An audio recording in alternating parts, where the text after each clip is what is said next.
Here are some habits your skin quietly remembers. First, touching your face often transfers bacteria, triggers breakout. We often use our hands for so many purposes, starting outdoors. When we use the public washroom or we shake somebody's hands, we tend to share bacteria or whatever the surface is out there. We never know whether the person got some certain situation happening there towards their well-being, whether the person who just opened the door in the washroom washed their hands, etc. And then when you just shake somebody's hand or touch that public washroom door, by accident touch your skin afterwards, and then you automatically transfer the bacteria that can cause you acne later on. And there are so many other things too, not just acne. There are so many other diseases. I mean, that's another extreme to go to, but it might also happen. Second one, resting your face on your hand causes congestion and even pressure. Let's say sometimes we'll have a habit when we sit and read something. We sit and we think about something. So it unevens our structure, especially over the time. It's not the greatest habit to have. It can also impact your jawlines and the teeth area, the whole teeth area and everything that comes with it. Over the time, it unevens it and it's not gonna bring you any good outcome of it. So uneven structure comes over time, and if you do it pretty often, it also might impact. And plus, it's again another way of interacting directly with your skin by touching it. Sleeping on one side, face down. So what does it do? When we just tend to sleep on one side all the time, it starts causing some early lines, wrinkles, and then sometimes the puffiness. And again, it unevens the whole face structure. Many people wake up in the morning and they feel a bit of the puffiness and unevenness, and it just could cause the pressure over it. Sometimes we are not fully in control, but like the only thing we can do is just probably to, when you feel like you woke up somewhere in the middle of the night or in the morning, just try to even it out, your head straight all the way facing the ceiling. So that's the best position to keep it up. Something small, but also can impact in the long term. And who wants early fine lines and the puffiness in the morning? So that's another thing we can skip. Yeah. Not cleaning phone screens, bacteria against cheeks and jaw. Another thing, I always keep it as a habit to use one alcohol swab after I return home. Doesn't matter, I've been out for an hour or two. I always clean my phone. I take the case off, I cleanse it and sanitize it. I even have like extra alcohol swab in my bag. We don't really realize how much of bacteria we have on our phones on a daily use. If you use the, again, public washroom, you just went there to wash hands, but do you know what's happening there in the air, the moist and everything else that transfers? Then we put it on the table. Somebody touched your phone. There are so many things could happen. And of course, we don't really realize how tricky it is on our phones. That's why it's important to cleanse your phone, as you're always using it close to your jawline. You're touching your skin. Your makeup sometimes might have the mark on the top of the screen. And all these interactions, it's not very hygienic. And it's very important to clean your phone every day after you turn home. It's very underrated thing to do, but I think it's one of the important one, because any kind of bacteria always brings the stress for the skin. Overwashing or scrubbing weakens the skin barrier, causes dryness. Based on my experience, some of my customers in the past told me that they like scrubbing their face. People intend to overdoing it, and it's not good for your skin barrier. Our pH on the skin has a certain microbiomes that need to be sitting there, and if we are over scrubbing, we might overdoing it for the skin. The best solution in this case, we can try to focus more on the enzyme powders. They're very gentle. Exfoliate once a week only if it's needed, if you have like combination to normal skin. But if towards the dry skin, I wouldn't do it pretty often, unless once in a while, but it's again individual thing to do. So yeah, it's another habit of doing something that you think is healthy, but in fact it might just give the damage for the skin. Hot water on the face, strip natural oils. I know that some people love hot showers, especially girls. Me, myself, I enjoyed it a few years back, but it's actually not as good. Warm shower and sometimes even the cold showers are good for us, for our skin, immunity, generally well-being.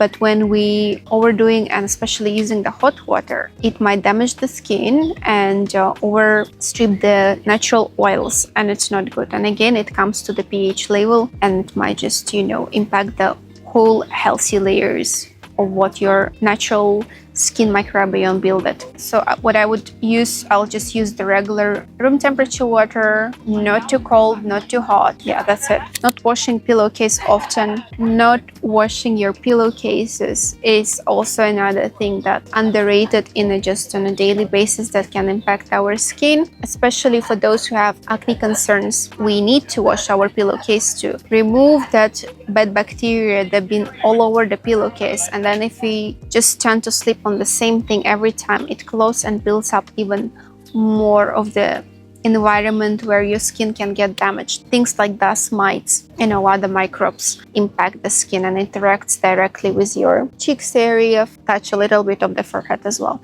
So it's important to wash it as often as you can, and especially if you have acne, the more you are concerned about it, the more you have to wash it. And even in some cases, I recommend to wash it every day if you're really fighting bad acne bacteria. And iron your pillowcase, that's very important. And if you just have a normal to combination skin, I would just maybe wash it twice a week, then more than enough, because I know those things might take some time and we are not so consistent, but do your best to keep it clean, nice, and put as much effort as you can to keep it healthy and clean. Lip licking, that's the worst. And I know so many people have a habit just to bite your lips or use your tongue on it. It's also another thing that over stripping the skin, it dries it and it might cause you some irritation and you can break your skin.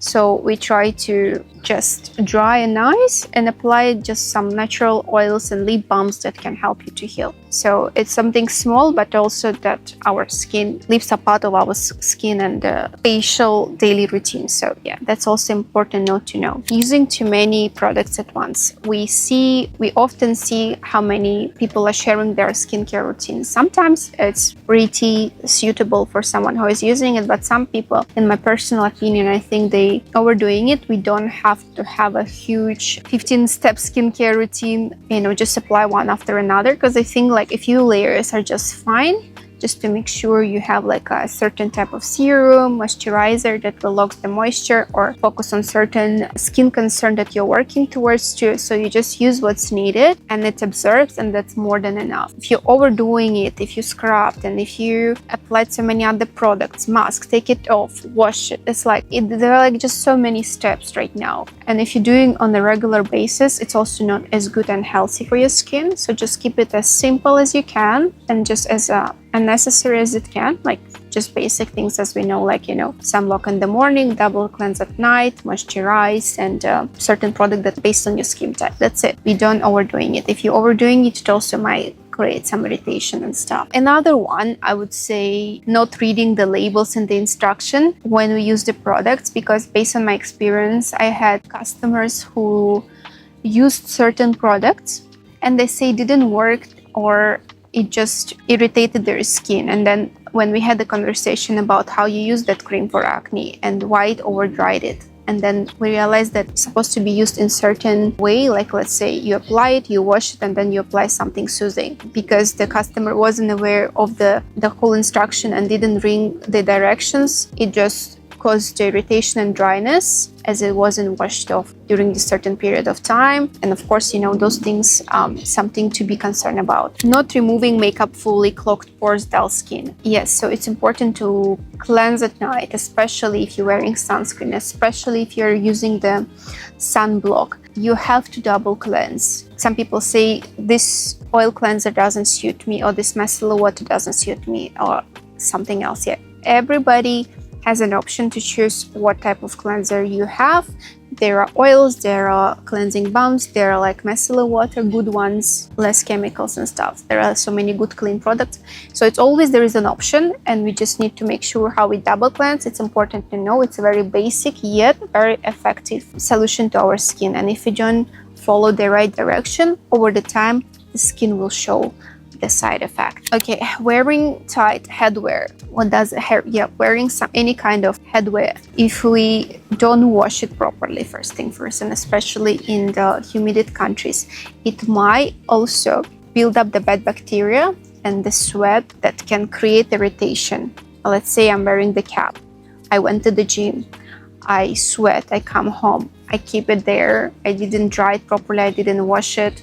It's just there, and I'm reusing it after I even showered. I'm reusing it, and so what does it do? The old bacteria that's been sitting there is reapplied on my skin, and it might create the sensitivity, irritation, breakouts, and especially in a country like Malaysia, it's humid, right? So it will give that extra boost for bad bacteria overgrowth and then get some certain irritation. So that's another have to be concerned in the long term of. No washing makeup brushes regularly. Definitely we need to wash our makeup brushes. First thing first rule, if you're ever using any kind of makeup, we keep all the dust mites in this makeup brush and layers of the makeup on the brushes. It also builds and clogs so many bad stuff, and it's just spreading there, overgrowing, can cause a mold there. So that's why it's important to wash them properly. It depends also on how often do you use your makeup, but if you're a regular makeup user, try at least to wash your makeup brushes at least once a week. Properly wash them. Make sure there is no any soap left or whatever the cleansing detergent you're using for your makeup brushes. Make sure it's all clean, dry, properly dry, and then use it again. Sharing your makeup tools and makeup brushes and everything that personal belongs to you with other people. Starts with lipstick, with foundation, with the brush. If you share it with another person, you can pass some certain type of there can be illness, disease on another extreme. Herpes, if you're sharing the lipstick, any kind of lip balm, anything that touch your face and somebody else's face, it's already like, two different microbiomes are connecting with each other and they create something unhygienic, and it's not a good thing for you in the long term. So if you want to do a deeper research, there is so much of information also online and the stories of these things impacting in the long term. But yeah, today that's what we covered, and I hope it was very useful and good to know that some of these small things that we might not notice but our skin does in the long term.